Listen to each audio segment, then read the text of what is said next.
یہ ایک عجیب و غریب کہانی ہے جس میں ایک لڑکی کی وجہ سے سارا خاندان تباہ و برباد ہو گیا۔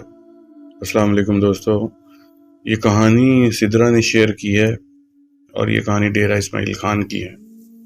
ڈیرہ اسماعیل خان میں کھجوروں والے باغ کے ساتھ عیسائیوں کا ایک بہت بڑا قبرستان ہے جس کو گورا قبرستان کے نام سے بھی جانا جاتا ہے۔ اس قبرستان کے ساتھ ایک گھر ہے جو اب 10 سالوں سے تقریباً بند پڑا ہے۔ یہ گھر اصغر نامی ایک شخص کا تھا جس کی فیملی میں اس کی ماں، اس کی بیوی، 2 بیٹے اور ایک بیٹی تھی۔ اس کی ایک بیٹی جس کو بچپن سے خوفناک ناول اور کہانیاں پڑھنے کا شوق تھا، لیکن اس کو جنات پر یقین نہیں تھا۔ وہ ہر روز جنات کا مذاق بناتی، اپنی دوستوں کے ساتھ کہانی پڑھتی اور پھر اس کہانی کو جنات کا مذاق اڑانے کے لیے استعمال کرتی، جبکہ اس کی دوستوں کو اس چیز سے بہت خوف محسوس ہوتا اور بہت دفعہ سمجھانے کے باوجود وہ نہ مانتی۔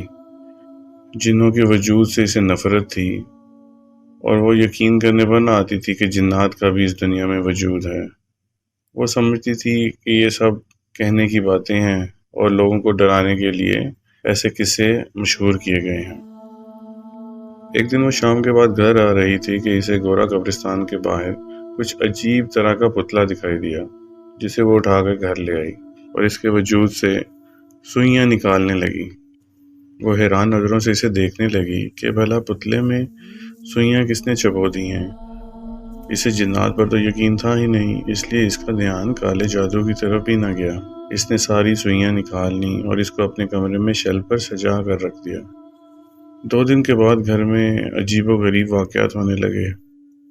گھر کے تندور سے عجیب قسم کی بو آنے لگی اور جب تندور میں جھانکا گیا تو اس میں ہزاروں کی تعداد میں چونٹیاں تھیں جو کہ جل رہی تھیں اور ان سے بدبو پیدا ہو رہی تھی۔ یہ دیکھ کر سب کا دل دہل گیا۔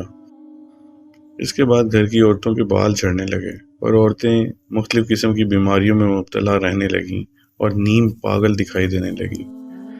اصغر صاحب کے کتابوں والے گودام میں آگ لگ گئی اور سب کچھ جل گیا۔ اصغر کا چھوٹا بیٹا قبرستان میں مردہ پایا گیا۔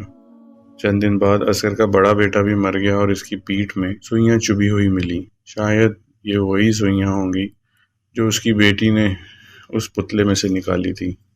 اصغر کی ماں نے چھت سے چھلانگ لگا کر خودکشی کر لی۔